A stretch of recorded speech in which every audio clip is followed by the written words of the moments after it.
Hey guys, tonight we gallop straight into the middle of nowhere. No roads, no lights, no mercy. The Central Asian steppe stretches in every direction, like the world forgot where to stop painting. You're here, standing ankle deep in wild grass and ankle deeper in trouble just as the sun decides to duck behind the horizon. The temperature drops faster than your confidence. There's no town, no map, no tent, just wind, hooves in the distance, and you, very much on foot. And fair warning, you probably won't survive this. Not unless you grow a thick coat of fur and sprout hooves before morning. So before you get comfortable, take a moment to like the video and subscribe, but only if you genuinely enjoy what I do here. And drop your location and local time in the comments. I love knowing where you're listening from tonight. Now, dim the lights, maybe turn on a fan for that soft background hum, and let's ease into tonight's journey together. You blink against the wind, your cheeks already numbing from the chill. It's early autumn, supposedly the mild season. But out here, even the breeze bites like it hasn't had a proper meal in weeks. The sky's going full bruise, dark purples, amber streaks, and just a hint of blood orange, and the land underneath offers no shelter. You're alone, at least until you hear them. Hoofbeats, a low, thunderous pulse coming from the north. Not fast enough to be a raid, not slow enough to be a herd. You turn toward it, trying not to look like a threat, which, let's be honest, is hard when you're a modern person, carrying nothing but your dignity and a vague awareness that fermented milk is probably on the menu tonight. A single horse crests the rise. The rider wears a sheepskin cloak and a fur hat pulled down to the brows. Their expression is unreadable, cold as the air. They don't wave, they just watch. You raise a hand, not a greeting, more like a universal "please don't shoot me" gesture. The rider studies you for another beat, then dismounts slowly. No words, just motion.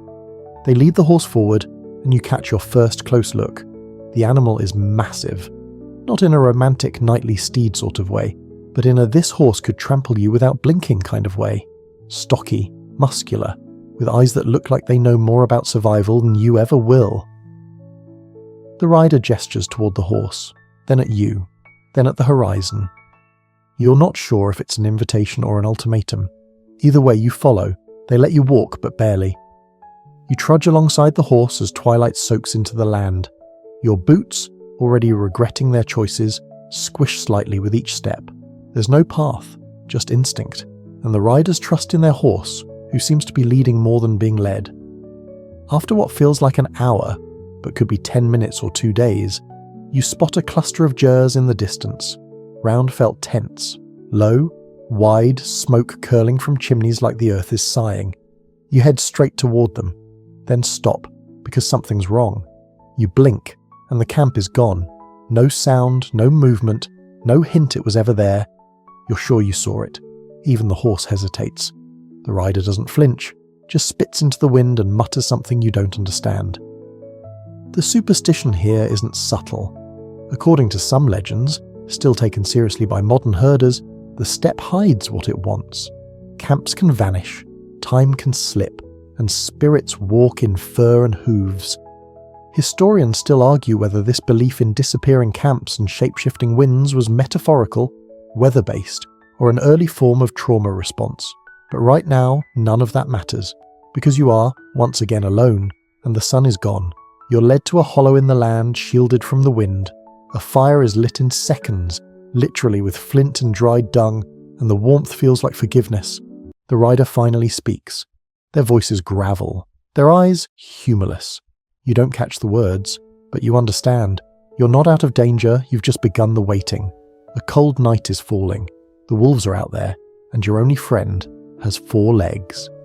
The horse stands close, steam rising from its nostrils in steady huffs like a kettle, just barely not whistling. You sit by the fire, trying not to look too much like someone who just watched a village disappear. The rider throws dried roots into the flames, and the smoke shifts to a bitter scent, almost medicinal. You're not sure if it's to ward off wolves or ghosts, or if those two are considered the same thing out here. Your fingers sting from the cold, even near the fire. The rider reaches into a satchel and pulls out a skin pouch. They offer it without ceremony. You take a cautious sip. It's sour, fizzy, and warm in a way that makes your sinuses clear and your stomach consider filing a complaint. Fermented mare's milk. Erag. You try not to grimace. It's not just a drink, it's a sign of trust, and possibly an intestinal dare. The rider eats with slow, mechanical precision, slivers of dried meat, a handful of hardened cheese, and what looks like raw lung served with a side of intense eye contact. You do your best to match the rhythm. Every bite is a test. You chew, swallow, nod. They nod back. Communication successful. Suddenly the horse shifts. Ears flick. Head turns. Something's out there. The rider stands, pulling a curved blade from their belt. Not a sword. A knife, long and wicked, honed by use, not show. You grab a stick from the fire, because you're very brave and also very unarmed. The wind picks up. You hear nothing else. But you know better now than to trust silence. The rider clicks their tongue twice. The horse steps in front of you, protectively. It's not a gesture of affection. It's a calculation. You're part of the camp now, even if it's only a camp of two. The wind dies. The tension stays. The rider spits again, this time into the fire. You follow their gaze. There, not 50 yards away, are tracks in the frost. Fresh. Wolf. Probably. But deep. Heavy. You don't ask. They don't explain. Instead, they throw more roots into the fire and mutter words under their breath. Not curses, not prayers, something in between. There's a widespread belief among steppe nomads, especially among Kazakh and Buryat groups, that fire smoke carries spoken protection. The hearth isn't just warmth, it's watching.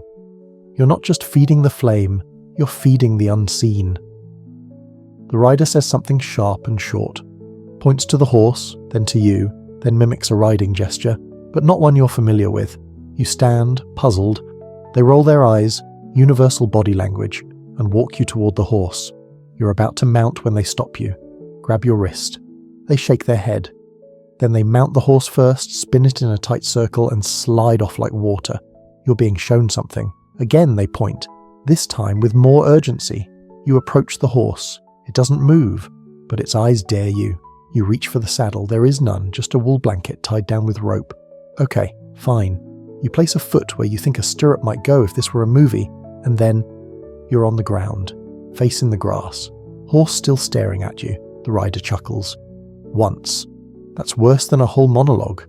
You get back up, dust your pride off your knees, and try again. This time, slower. You talk to the horse, low and unsure. It flicks an ear. You press your hand to its shoulder. Breathe out, it doesn't flinch. Then, with a deep breath and a lot of misplaced optimism, you launch yourself up and over, and somehow, you stay. The rider nods once. Approval, maybe. Or, good enough. You ride in silence.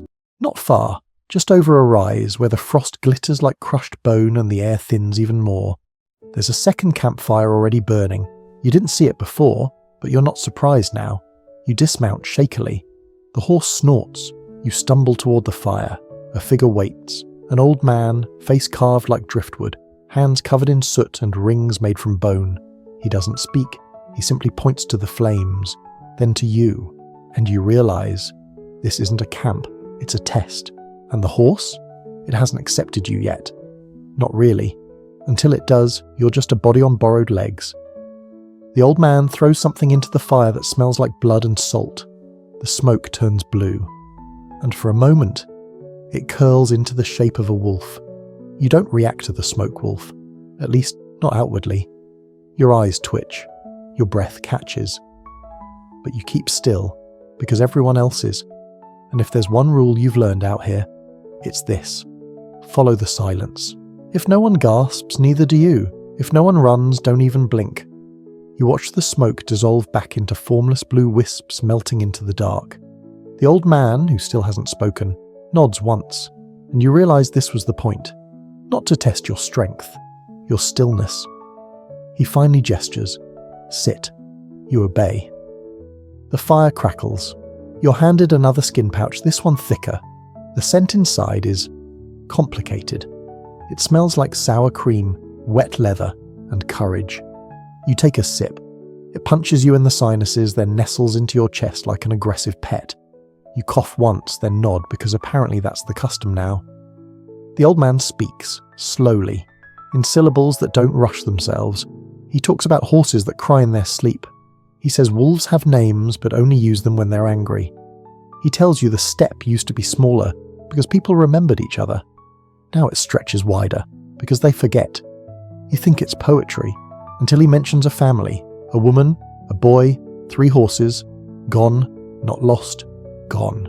Like the gyre you saw on the horizon, vanished without a trace one evening, fire still warm, soup still bubbling, no signs of struggle, no tracks, just absence.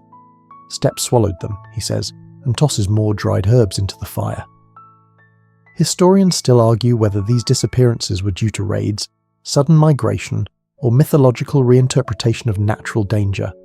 The truth is probably tangled between all 3, but in this moment, sitting beside a man who burns plants to speak to invisible names, you lean toward belief. You glance at the horse. It's still there, watching. You notice its breath. It's steady even, and its ears are turned toward you now, not away, a shift. The old man stands, then kneels beside the horse.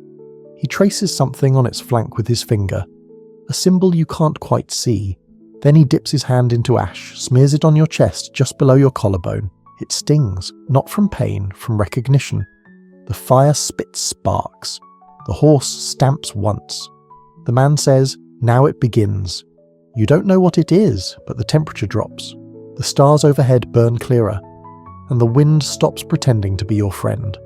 You're led back toward the first camp, where your original rider waits, arms crossed, clearly amused. They toss you a wool blanket. It's thick, matted with age, and smells like horse, smoke, and probably 17 previous users. Sleep, they say. The first word they've spoken to you. You nod, but you don't sleep. Not yet. Because now the night begins to listen. You lie down near the fire. The horse settles beside you, not too close, but close enough to share warmth. Its breath is rhythmic, so is the land. Your mind starts to drift, and then a low howl cuts across the night. Not near, but not far, a single note, mournful. Hungry, you sit up. The rider is already moving. They throw more dried roots into the flames. Blue smoke again. Another howl, closer, then another to the east. The fire isn't for comfort anymore. It's a barrier. The horse rises, ears back, tail stiff. You're handed a long stick, half spear, half staff. Circle, the rider says. You understand. You trace a wide ring in the dirt around the fire with the spear. Widen it, complete it. The rider throws in the last of their roots. The fire flares, and in the smoke, you see not 1 but 3 shadows. Wolves, maybe, or people wearing wolf faces. You blink, they vanish. The horse steps between you and the wind, not to protect you, to challenge them. This is what survival looks like. Not glory, not battle, just not dying. You press your hand to the horse's shoulder. It doesn't flinch. The howl comes again, but it's fading, retreating, or respecting, or waiting. You lie back down, and this time the horse stays beside you, breathing, listening, choosing.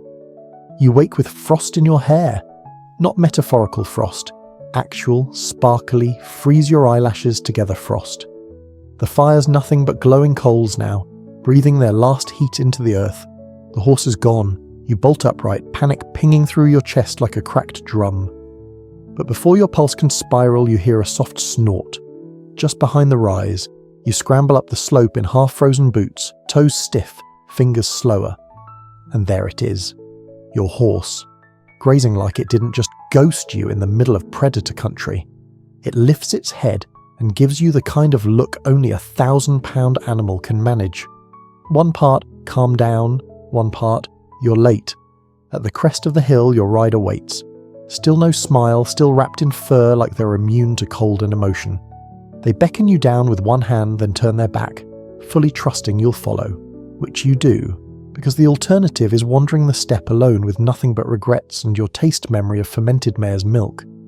They lead you to a new gyre, white felt, smoke trailing upward in a spiral, door painted red. The wind shifts as you approach, bringing with it a mix of scents. Goat, earth, wood smoke, and something sharper. Juniper, maybe, or fear. Inside, a woman sits by the hearth. She's older than she looks and younger than time. Her braids are long, wrapped with red string, and her eyes scan you before your foot crosses the threshold. She gestures for you to sit, then burns something in a copper bowl. Twigs, herbs, something that crackles purple. "This is not your name," she says. You blink, confused obviously. She reaches into a pouch and throws something onto the coals, a burst of flame. You flinch. The rider smirks for the first time. The smoke rises, and within it, 3 shapes, humanish, animal adjacent. One has your face, the woman points. These are the names you were given, but only one belongs to you now. She offers no riddle, no explanation. You are to choose. Historians still argue whether these naming rites were purely symbolic, intended to mark adulthood or allegiance, or if they were taken literally, believed to shape fate. But the woman's eyes leave no room for academic distance. This is not theory. This is contract. You choose. One figure fades, then another. The third stays, watching. You're handed a strip of cloth braided in 3 colours, black, red and pale gold. You tie it around your wrist as instructed. The rider nods.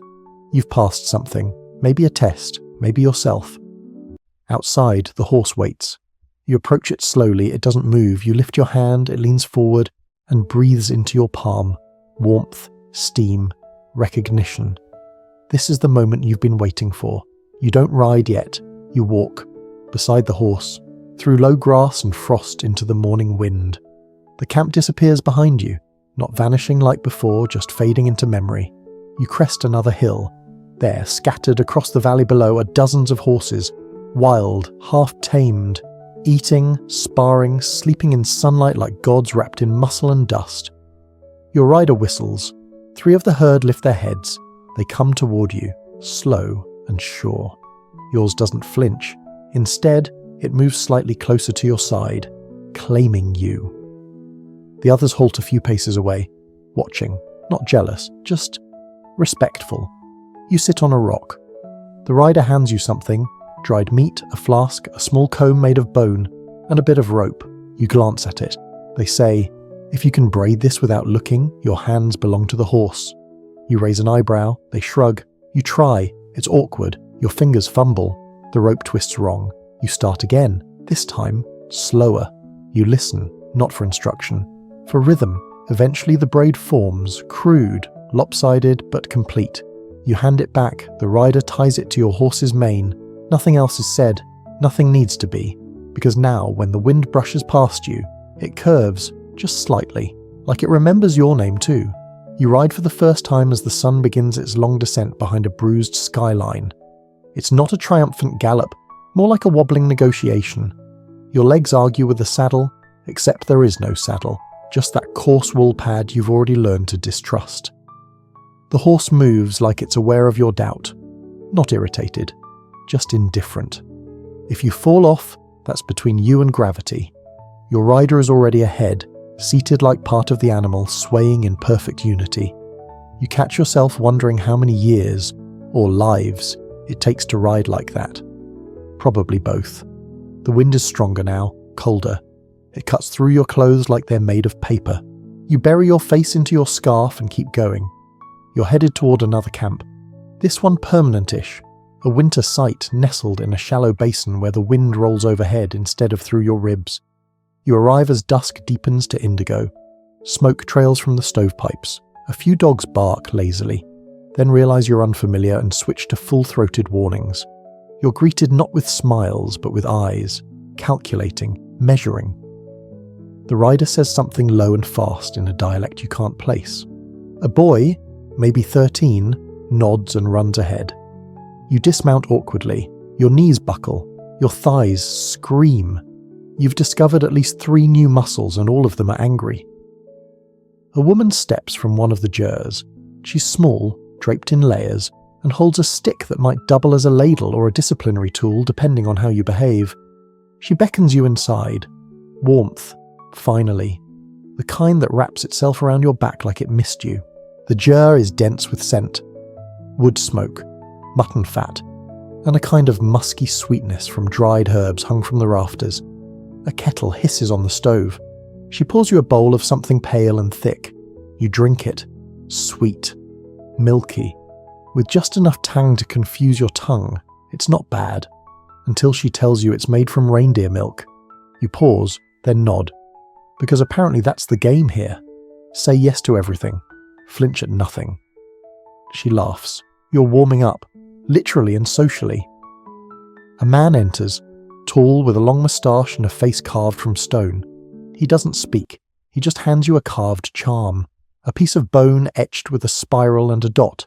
You don't know what it is, but he places it in your palm and closes your fingers around it. Then he leaves. You stare at the charm, it hums slightly. Not in sound, in presence. You tuck it into your sash. Later that evening, you're invited or summoned outside. A circle has formed, fire in the middle. Men and women seated cross-legged, passing around bowls and stories. Your rider speaks for you, not on your behalf, as your witness. They describe your fall from the horse, your second try, the rope you braided. It sounds ridiculous, like a child's fable, but they nod, they approve. Then an elder speaks. He tells a story of a traveller who rode through 3 winters without a horse. Foolish, someone mutters. The elder nods, but he walked far enough to become one. The fire crackles. Someone throws dried lichen into the flames. It sparks green. Then someone else stands. A man with a limp and a flute made from eagle bone. He plays, not a song, a summoning. Low, spiralling notes that seem to twist upward, pulling the stars closer. The horses outside shift, whinny, stamp, not in fear, in rhythm. You close your eyes, and suddenly, you see the steppe from above, endless, moving, alive. You open your eyes, and everyone is watching you. The elder says, "The fire heard you," which is either the highest compliment or the next challenge. You're handed a bowl, not for drinking, for telling. You're to pour something into it that isn't liquid. A memory, a truth, a mistake. You pause, then reach into your sash and place the bone charm inside. The flute plays a single note. The bowl glows briefly, then cools. They nod. Again, you're accepted. Not as one of them, not yet. But as someone who survived the sunset, for tonight. The stars are needles, frozen, piercing, suspended over the camp in a sky so black it feels carved out. You lie beneath them, wrapped in wool and animal skin, your new charm tied around your neck with a strip of rawhide. The bone is warm against your chest, warmer than anything else, almost unnervingly so. You shift slightly under your blanket. The horse is nearby, dozing on its feet. The others sleep, or pretend to, but you don't, because out here, the dark breathes. You hear it now, not wind, not wolves, something slower, thicker, a sound with weight. The elders call it Yulanam, the red quiet. They say it only comes when someone's being watched by something old enough to be forgotten. You stare at the fire's glow outside the ger. It flickers faintly, ringed with stones, and just beyond that, footprints, fresh, deep, circling.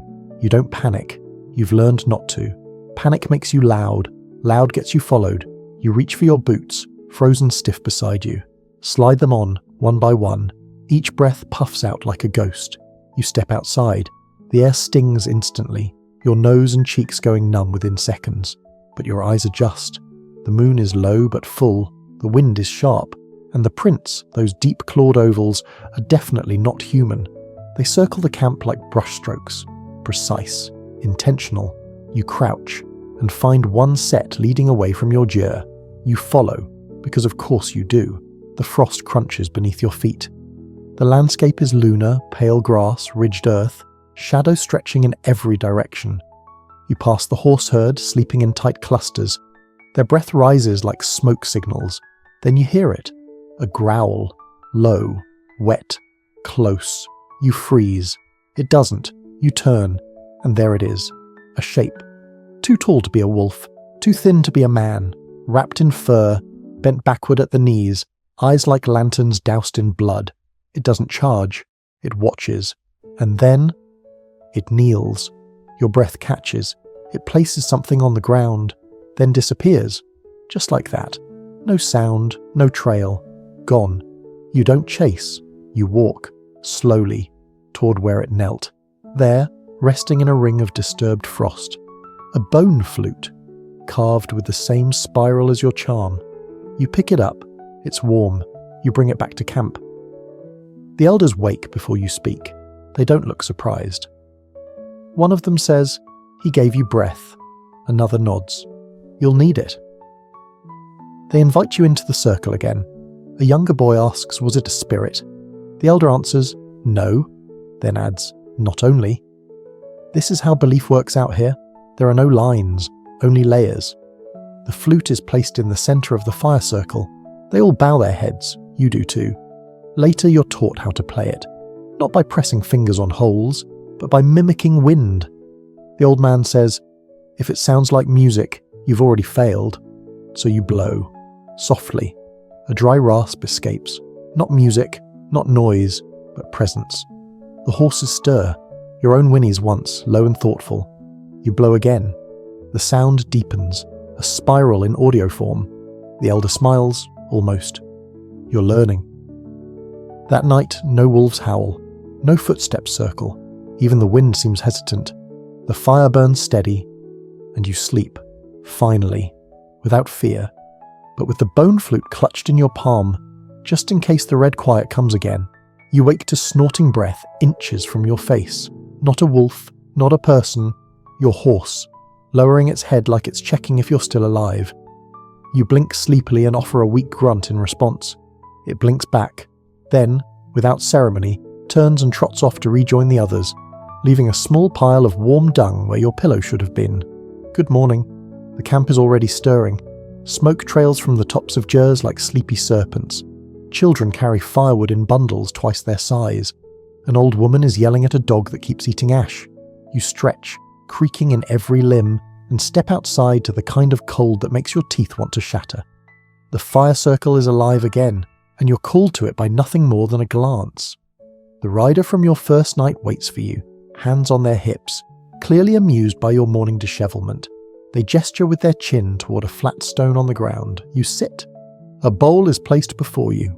Inside, a few strips of dried meat, a chunk of curd, and something grey and gelatinous. You hesitate. The rider shrugs. You eat it. It tastes like regret and boiled socks. The elder to your left grins. Breakfast past. Today's lesson is naming the wind spirits. A child hands you a strip of parchment. 3 symbols are drawn on it. Rough, spiralling, unfamiliar. You're told not to speak them aloud, but to remember. Names carry weight, the elder says, pointing to your chest. Say the wrong one and the wind forgets you. You glance at the parchment. The first symbol looks like a knot, the second like a blade, the third a spiral broken at one end. You nod. They burn the parchment. You're expected to memorize, not preserve, and if you forget, well, the wind is known for being petty.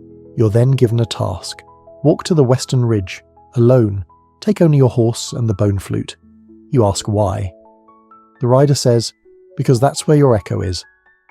You don't ask what that means anymore. You just mount. The horse doesn't wait this time. It moves with purpose. You follow. The ride is quiet. Snow drifts lazily from a grey sky.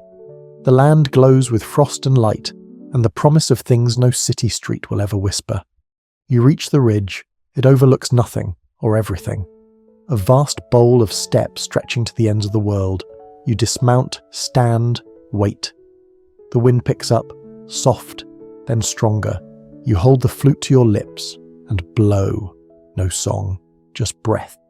The wind responds, not with sound, with resistance. It pushes back, you push again. Together you form a rhythm, not music, not yet, but memory. Suddenly your horse huffs loudly and turns. Something is behind you. You freeze, slowly turn, nothing there, just 3 spirals etched into the snow. You didn't make them. You trace one with your boot. It's warm underneath. The air around you thickens, not colder, fuller. Then, just for a moment, you hear your name. Not your modern name, not one anyone gave you. The other one, the one that shivers up from your bones and settles behind your teeth. You don't speak it. You bow. The wind stills. The snow stops. You mount again. The ride back is longer. Somehow, the sun is lower than it should be. When you arrive, the camp is different. Not moved, just rearranged. Your ger isn't where it was. The fire circle has shifted. The people don't look at you the same way. The rider says, "You were gone a long time." You check the sky. The sun hasn't even set. But your breath now fogs in rhythm with your horses. The flute feels heavier, and you realise something followed you back. Or maybe it never left. You don't sleep that night, not because of noise, not because of fear, but because your body is buzzing, like every cell is vibrating just out of sync with the rest of the world. You lie under your blanket, eyes wide open, staring at the roof of the ger. The fire has burned low, casting long shadows that twist with each flicker. At some point, your horse lays down outside, its breathing slow, steady. You match it, inhale for inhale, as if syncing your lungs might calm your thoughts. Eventually you rise. The air inside is sharp, the kind that makes your eyelashes stiffen and your breath crackle in your nose. You slip outside quietly. No one stirs. But a few eyes glint in the dark. Horses, dogs, maybe more. You walk toward the edge of the camp where the fire circle burned the night before. There's something new there, a small bundle wrapped in wool. You approach. It's a stirrup, carved from bone, smoothed by time, decorated with a single spiral and a dot. You pick it up. Behind you, the elder's voice rises like smoke. "Now ride with one foot." You turn, and she's just standing there like she never went to bed. "What?" She smiles. "You'll understand." You don't argue anymore. You tie the stirrup to one side of the rope saddle, looped low. It swings unsteadily. Your horse watches, unimpressed. You mount with difficulty, one leg swinging, the other fumbling. The elder nods once. You're not here to look graceful. You ride like that until dawn. And somewhere in the dark, with your leg dangling awkwardly and your spine learning new complaints, you understand. The stirrup isn't about the ride. It's about the imbalance, about how trust forms when your body stops pretending it has control. You lean into the horse, let it carry more than your weight, let it lead. The sun peeks over the hills, frost glitters, your breath, and the horses rise in twin plumes. Back at camp, a small child runs up to you, wide-eyed, and presses something into your palm before scampering off. It's a wolf bone amulet, carved, darkened by smoke, and strung on sinew. You hold it carefully. Your rider appears beside you and mutters, "Keep it hidden." You ask why. They say, "It confuses the hungry." Great. You tuck it inside your robe. Just before breakfast, you're pulled aside by the young woman who painted your ger door red last night. She invites you to sit, and she brushes ash along your jawline in 2 straight lines, left and right. "Wolves don't see straight lines," she explains. "They see the broken, the bent." Historians are still unsure whether this was actual folklore or protective psychology, a way to ward off fear through visible rituals. Either way, you're not taking chances. That afternoon, you and your horse are brought to the edge of a long, narrow plain. Another rider waits across the field. You're told, moonlight race. The rules are not explained. The challenge is not optional. You breathe once, then ride. It's not a race in the way you understand. There's no finish line.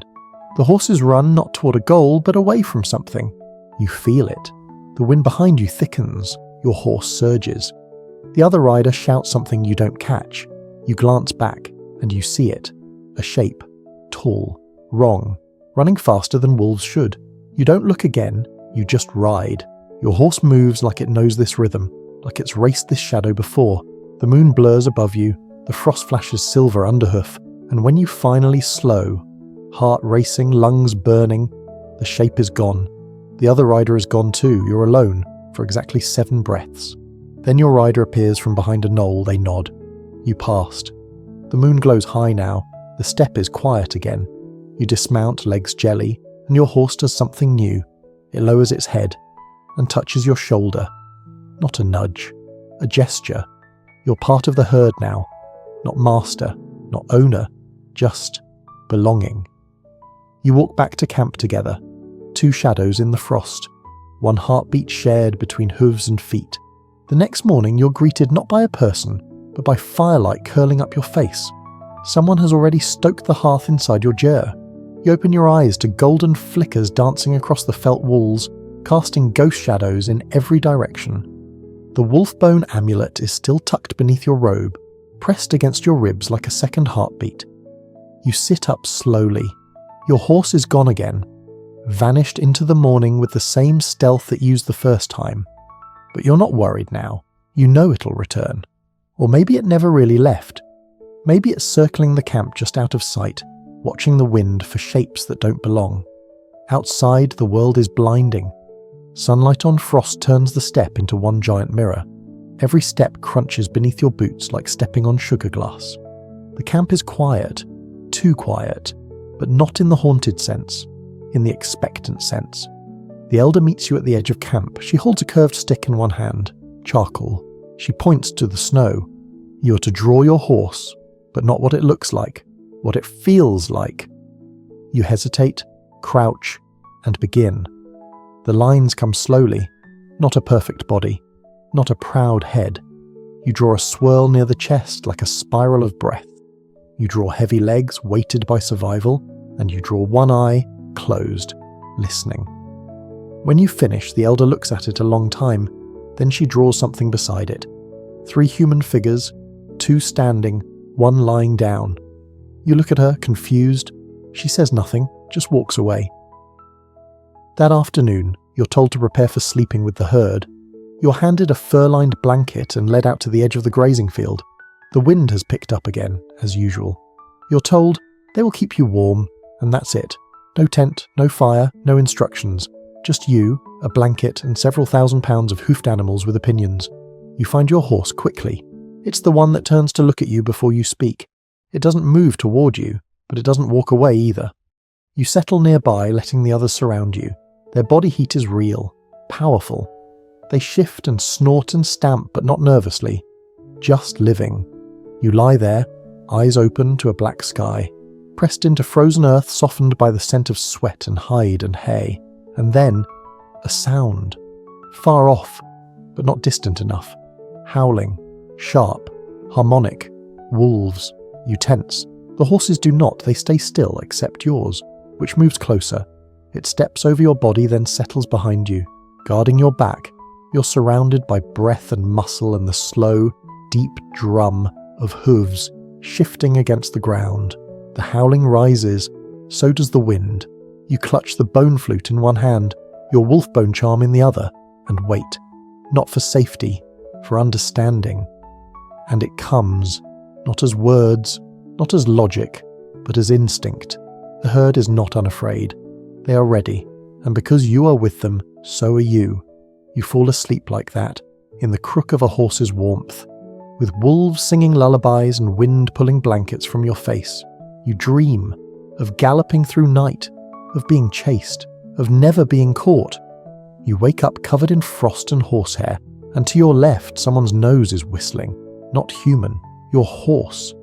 Its breath puffs against your neck like a sleepy furnace. You shift slightly, stiff in every joint, and the horse snorts as if to say, "You moved? Why?" The herd is already stirring. One by one they stand, shake, trot off to graze. The sound of hooves over frost is strangely comforting now, like footsteps in an old house you've come to trust.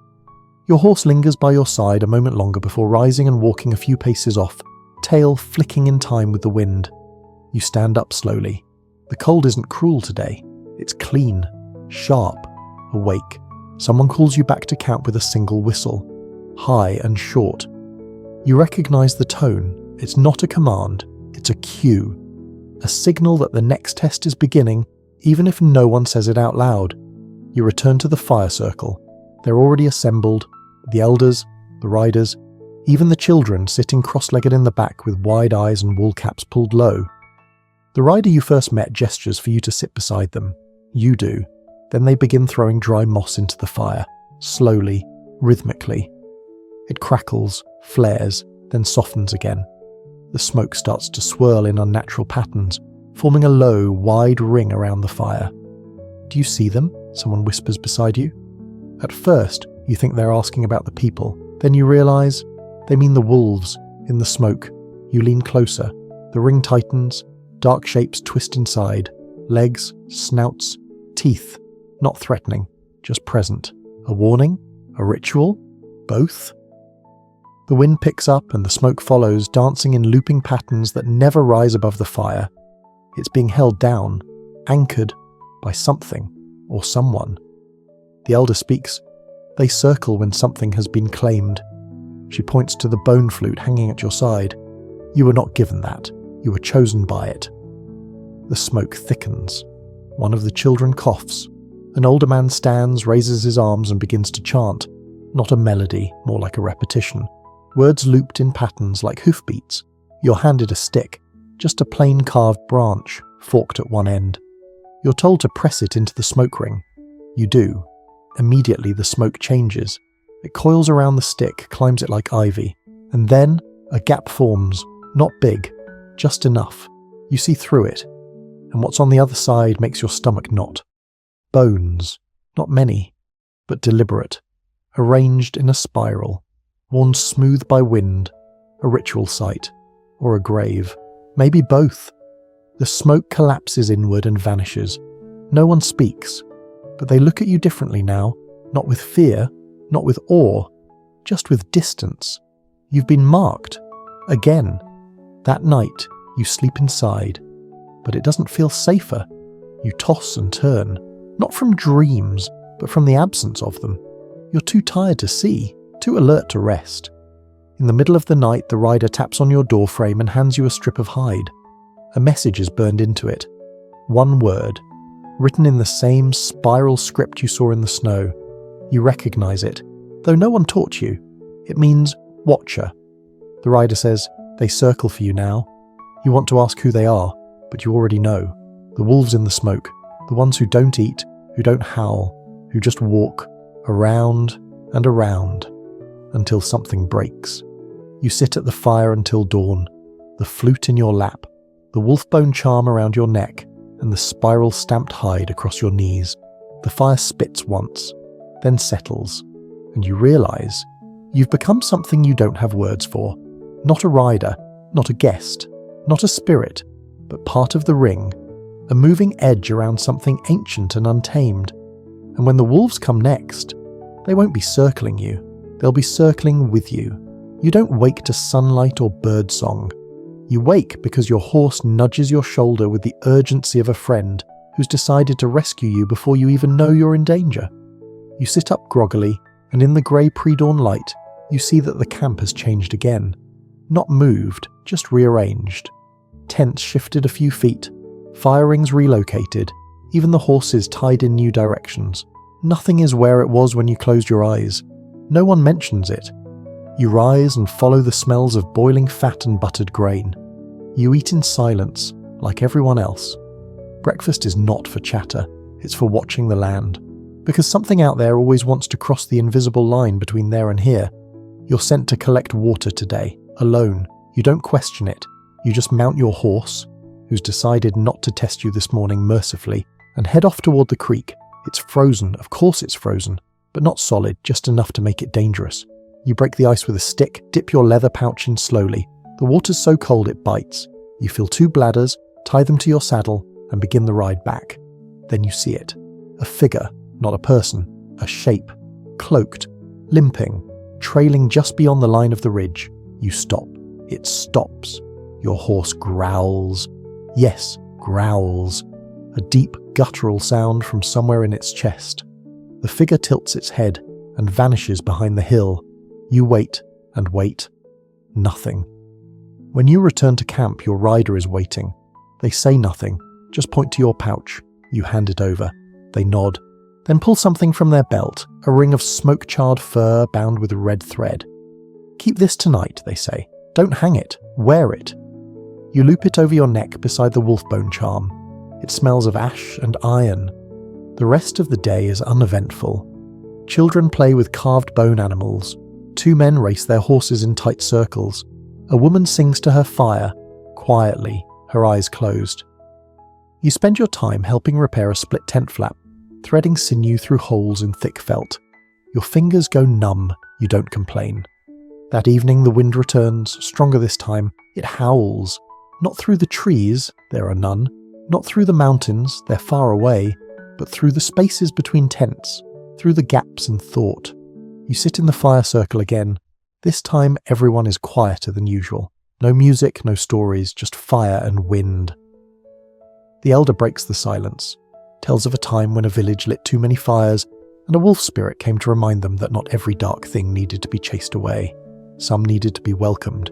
Your horse wanders into the firelight. It stands behind you, then kneels. The circle gasps.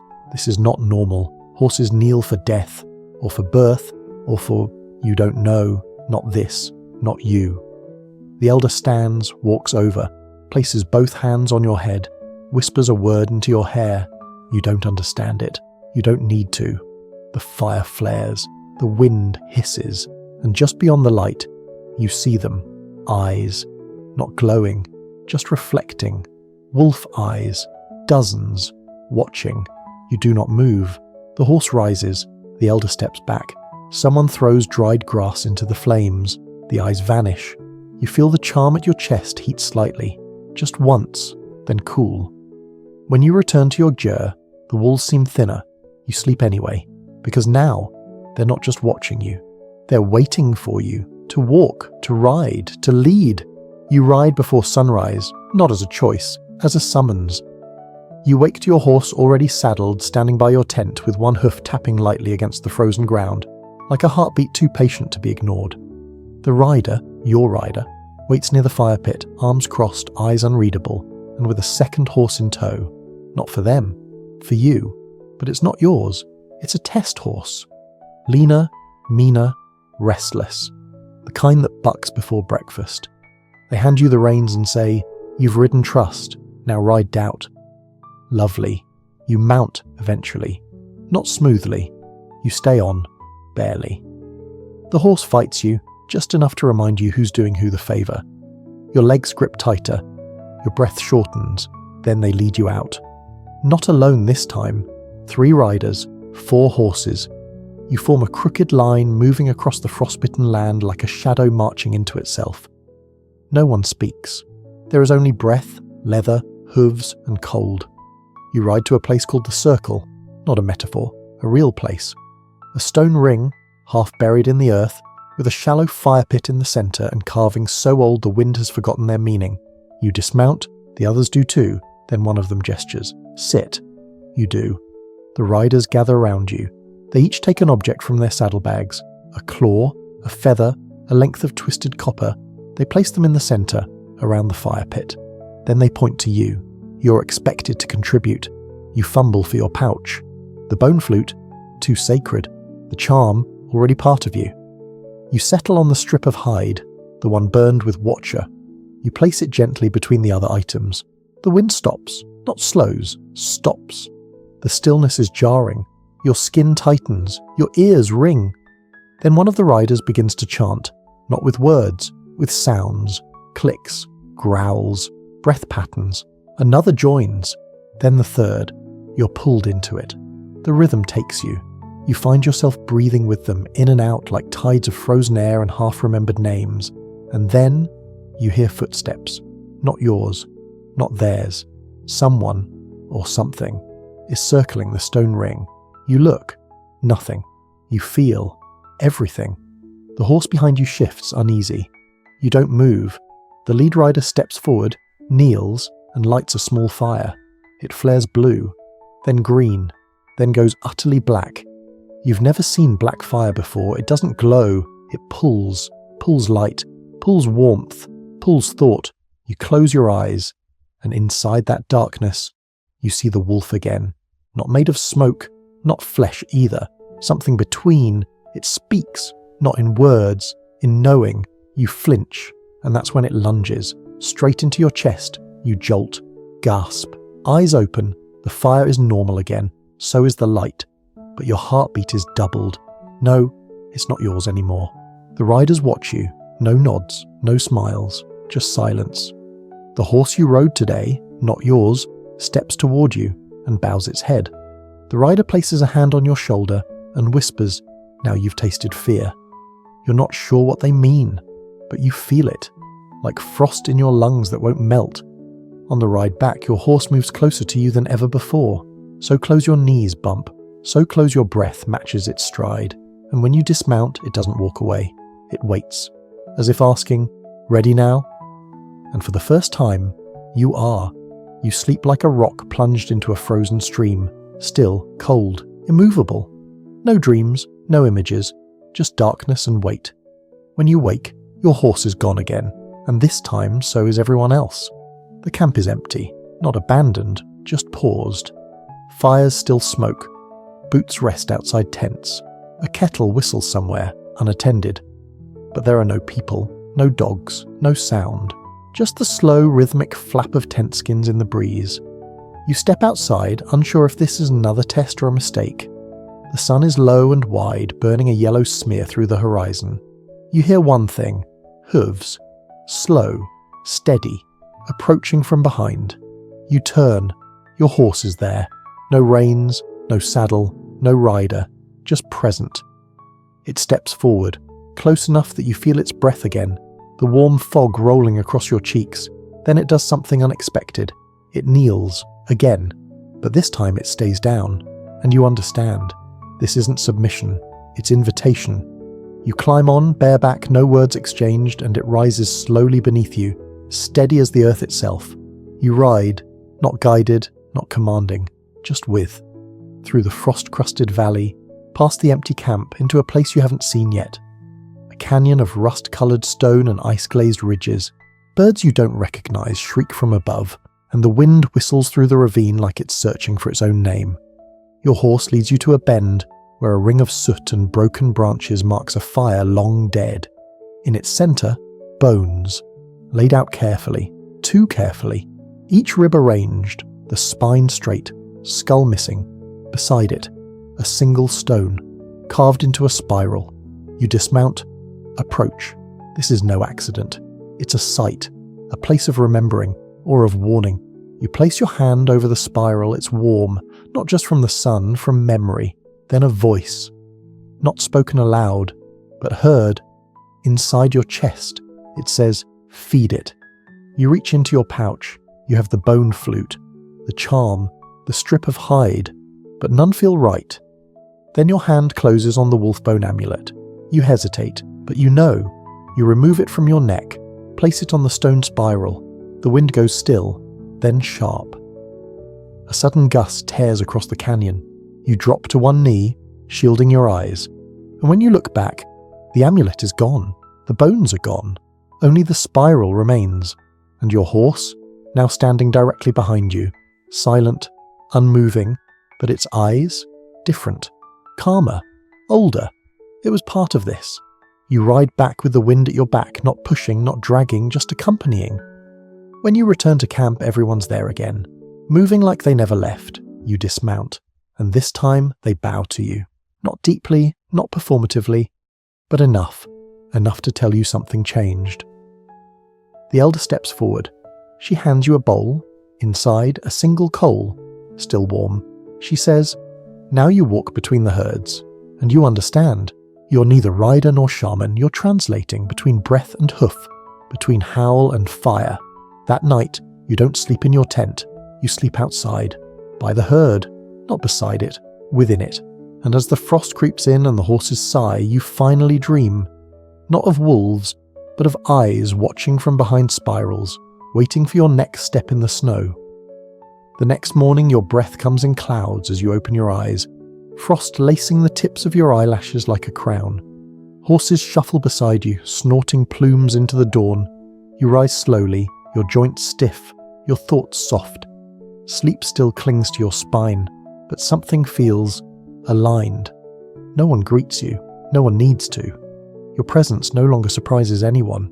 You are the rider who slept with the herd, the one whose horse knelt twice, the one who walked out into the canyon and returned. Whatever line once separated you from them has been blurred into irrelevance. You walk to the fire circle, already smoking. A new figure waits there.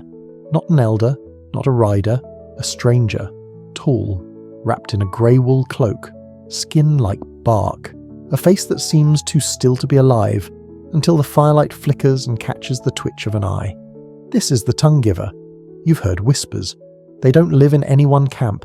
They appear when someone's ready to speak, not to people, but to their horse. You sit without being asked. The stranger holds a bundle of threads, each dyed with ash and soot. They lay the bundle before you. You have learned the silence, they say. Now learn the breath. They hand you a piece of gut string looped at one end. Speak to your horse, they say, but not with sound. You take the loop. You don't understand, but your body moves anyway. You walk to your horse. It's waiting by the edge of camp, pouring at the frost, steam rising from its back in slow spirals. You hold up the string. The horse watches. You breathe once, then again slower, and you hum, not music, just tone, low, circular. The horse tilts its head, then exhales, and in that shared breath something shifts. You feel it. You're no longer trying to command, you're asking. And the horse answers, with a nudge, with stillness, with understanding. You return to the circle. The stranger nods. Your tongue is not in your mouth, they say, it's in your ribs. That afternoon you're taken to the outer boundary of the camp, not for exile, for expansion. 2 riders join you. You ride together in silence. Your horse is stepping in perfect rhythm over the hardened snow. You arrive at a ridge. Below, another valley, smaller, unmarked. They point. Go! You descend alone. No path, no guide, just instinct. The wind picks up, but it isn't harsh. It tests you.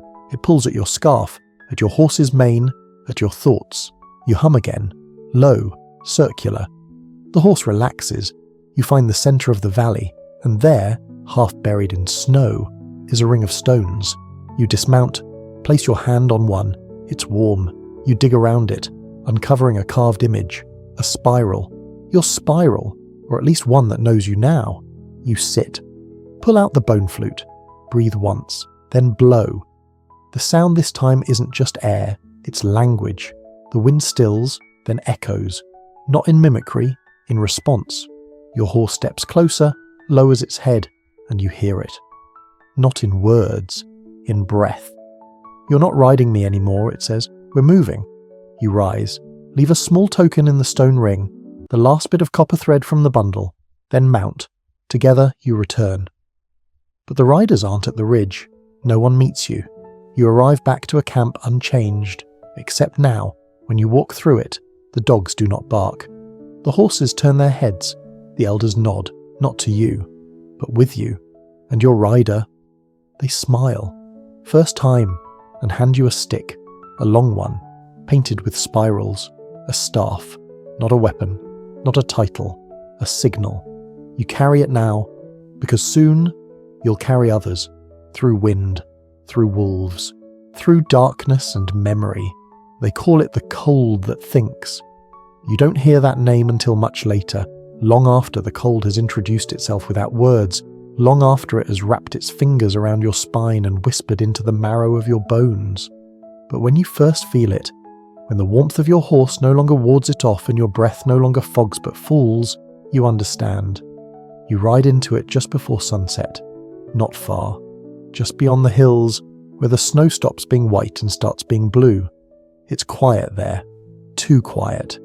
Not hushed like night, vacuumed, like something has sucked out all the noise and left a ringing space in its place. Your horse slows. You don't push it. You wouldn't dare. You're not alone. There's no sound, but you know. Something thinks here. Not a creature, not a god. The cold itself. Your guide today, a woman with a voice like dried leaves, tells you that the steppe remembers what it freezes. That sometimes it remembers too hard. That when it does, people vanish, mid-step, as if they were never written into the world at all. She laughs softly as she says it, but she doesn't smile. You dismount where the snow deepens into furrows, strange geometric dips in the land that look carved instead of drifted. A dozen others are already here, all riders, all silent. Their horses stand beside them like statues, steam rising from their shoulders in the shape of halos. You step forward. There's a basin ahead, shallow, sunken. It holds no fire, just frost and bones. Lots of bones, scattered, arranged, unnamed. No markers, no ceremonies, just memory. The woman says, "This is the thinking place." You kneel. Your knees ache on the frozen ground. You wait. So does everyone else. No one speaks. For minutes, then hours. You lose track. You blink, and the shadows are longer. Your horse hasn't moved, not once. Then, you hear it. A soft cracking, not ice. not branches, a thought, forming. Your chest tightens. You hold the bone flute in your lap, hands shaking, not from fear, not from cold, from recognition. The wind picks up. It doesn't scream. It asks, "Who are you?" You don't answer with sound. You pull the spiral-stamped staff from your side, press it into the snow, breathe, and lower your head. The ground beneath you doesn't tremble. It remembers. You feel your breath slow, your ribs ache. Then, a sound. From deep inside the basin, movement. You see a flicker, not light, not shadow, a shape, loping, broad-shouldered, heavy-footed. It walks once around the basin, then vanishes. You look to your fellow riders. They're still kneeling, still breathing, still watching. You exhale, and the cold breathes back. For a moment, you are the snow, you are the watcher, you are the thought.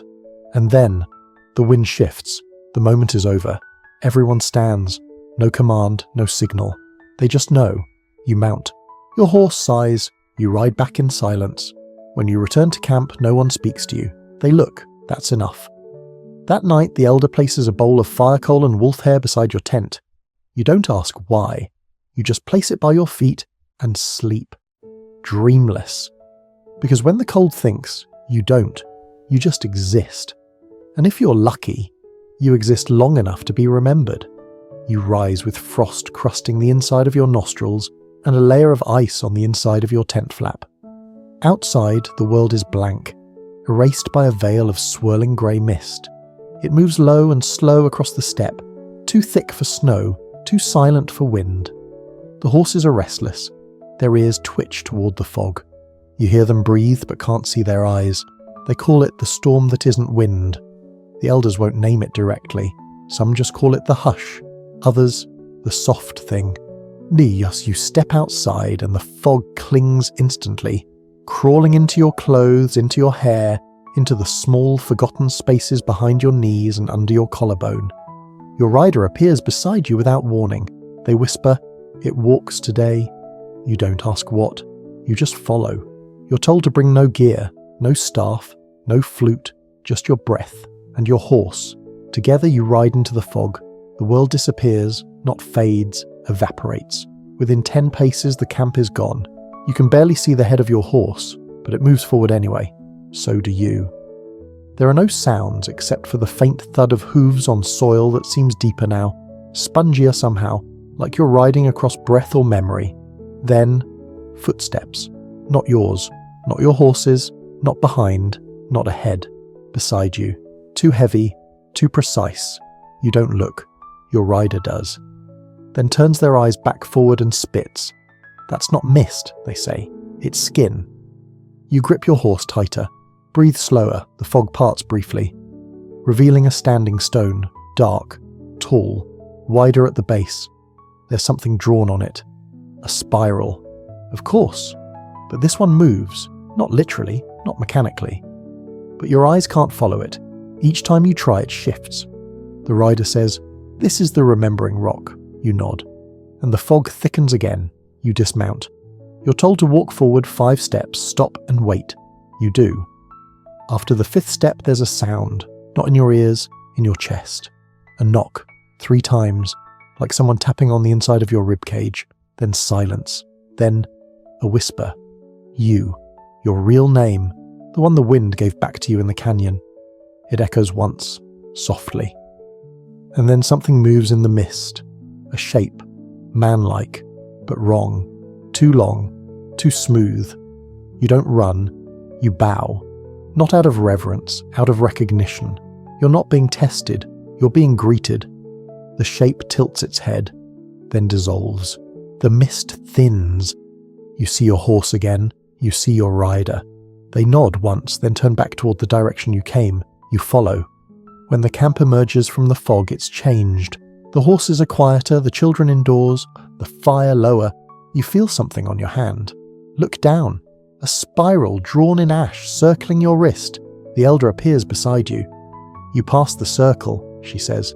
You want to ask what that means, but then you notice. No one else wears the mark. You eat alone that night. Not because you're unwelcome, because you're elsewhere. Even in your body, you're somewhere slightly to the left. When the stars appear, they seem closer. When your horse exhales, it feels like a word. And when the wind returns, it moves around your tent, not through. The mist lingers into morning. But it doesn't touch you now.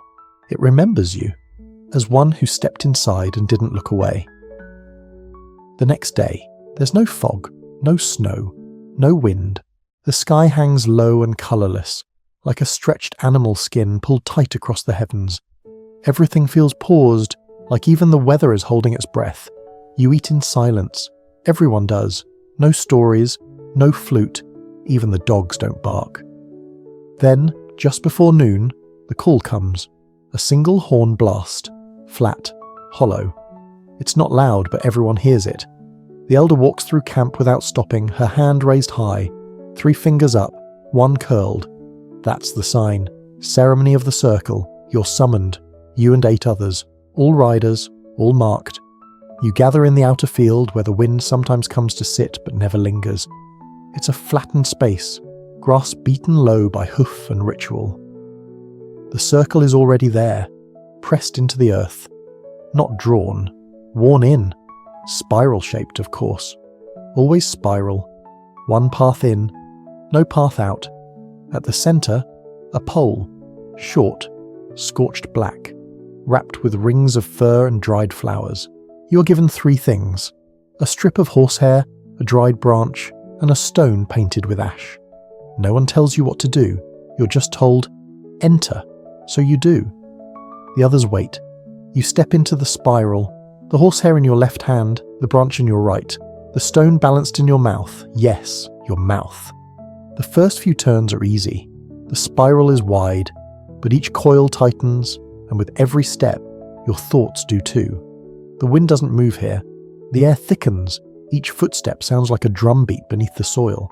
You feel eyes, but not watching from outside, watching from inside, from the pole, from the dirt, from your own breath. The 3rd coil in, your legs burn. You start to hear things, or remember things. Your mother's voice, a lie you told when you were 8. The first time you saw your own shadow and thought it didn't belong to you. You keep walking. The spiral narrows. You stoop slightly now. Balance harder. The stone tastes like ash and regret. Then, you reach the centre. You kneel. Place the horsehair on the ground.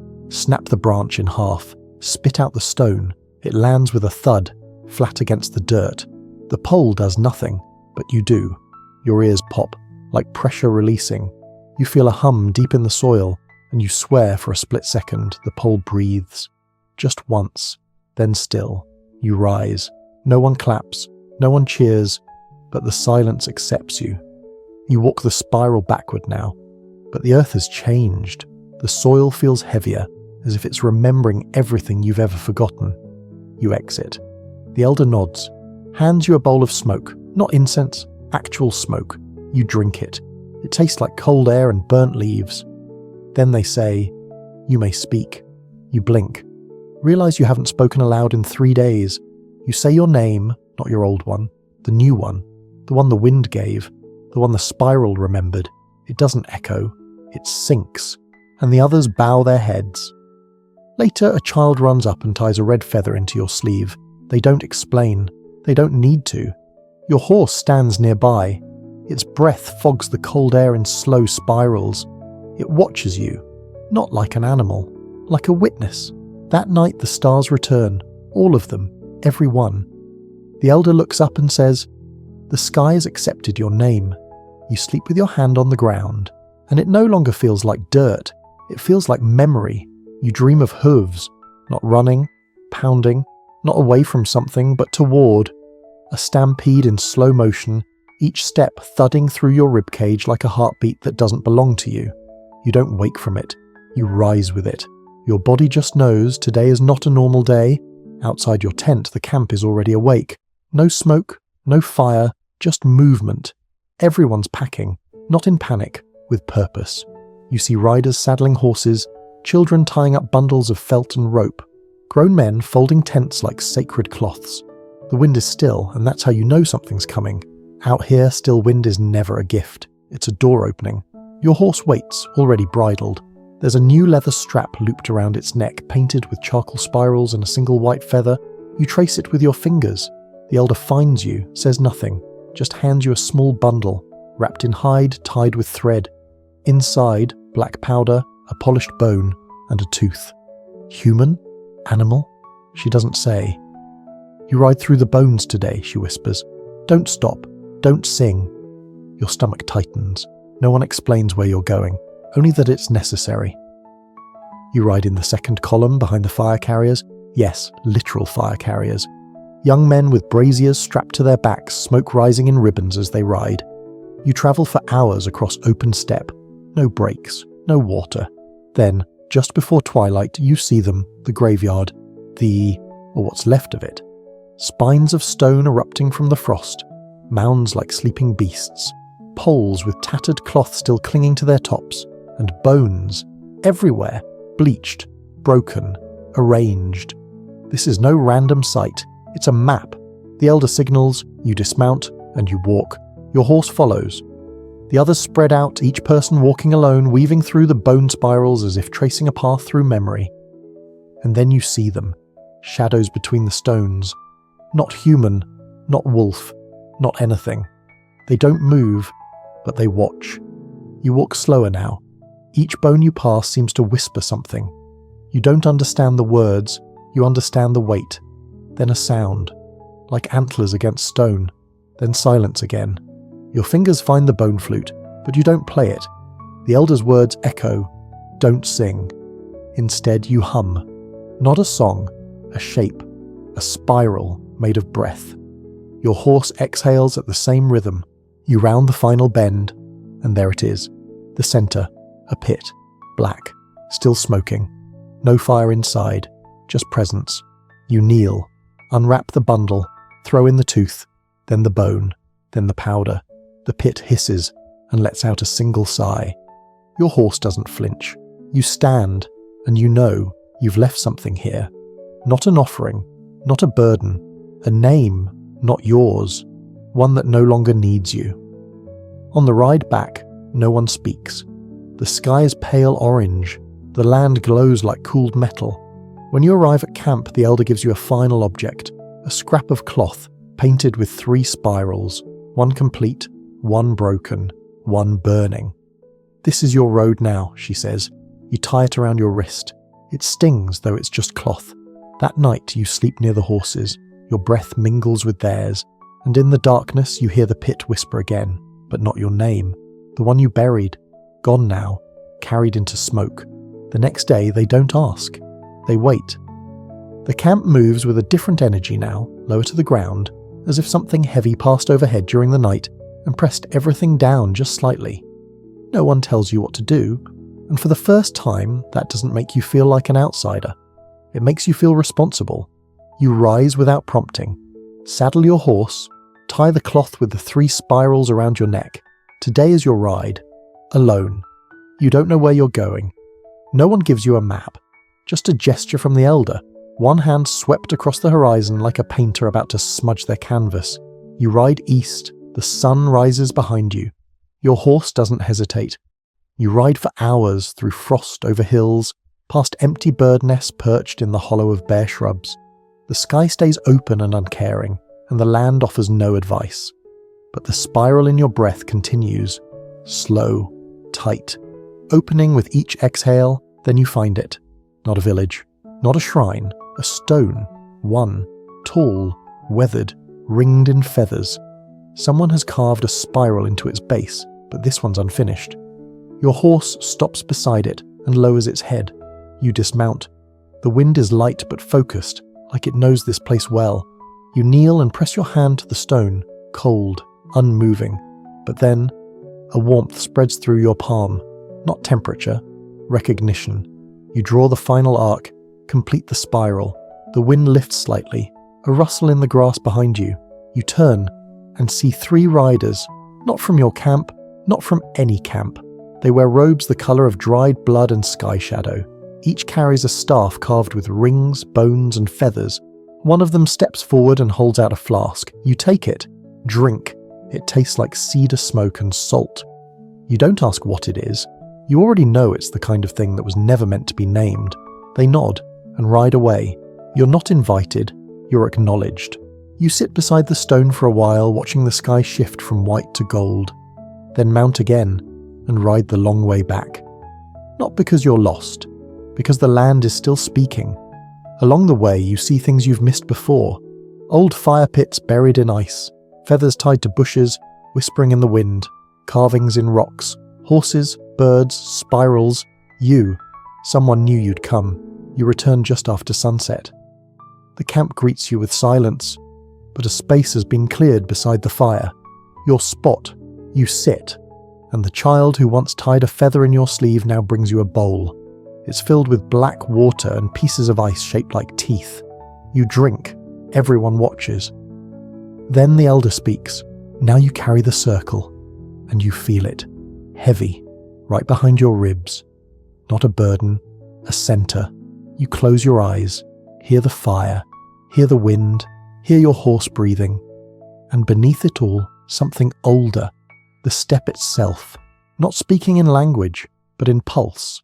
It says you are ready, not to lead, to ride ahead. Because the wolves are not gone, the night is not safe, but now you are the fire they circle and the spiral they fear. They wake you before dawn. No voice, just a quiet presence at your door and a long shadow across the frost. You step outside already dressed, already knowing. The horses are ready, their breath rising like incense from the mouths of gods, too tired to judge anymore. The camp is still in the way a heartbeat stills between beats, still in the way a breath pauses before it returns.